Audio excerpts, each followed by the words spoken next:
So here we're going to go through a bodyweight squat, also called an air squat. Nice simple movement. What we're going to do is we're going to think about heels being placed shoulder width apart, maybe slightly wider, but not too narrow. If we go too narrow, we end up leaning forwards like this. It doesn't give ourselves enough room to get down and get into a low squat position. And when we do a squat position, we want to be getting as low as we physically can. By keeping good form. So feet, I've got mine slightly wider than shoulder width apart. Toes pointed out, so not straight in front like this, not out to the sides, just a little bit less than 10 to 2. It should feel natural.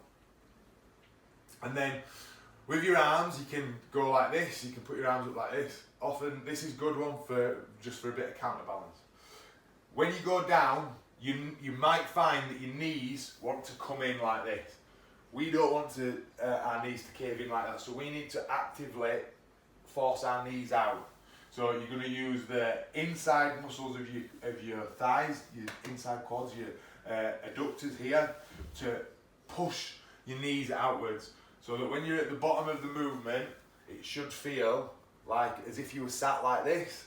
But when I take my hands away, my knees want to cave in there. It's my job to keep them out using these muscles on the inside of my leg. So, I'm going to think about hips and knees bending at the same time. I'm going to drop backwards and I'm forcing my knees out. And this is, I don't need to come all the way down here because then there's no tension and I've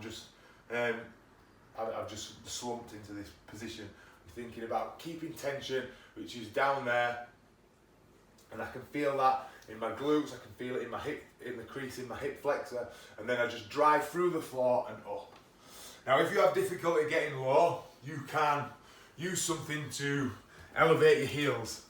So you can either use, if you were in a gym, you could use some 2.5 plates, or you can use a towel. Here I'm using a blanket.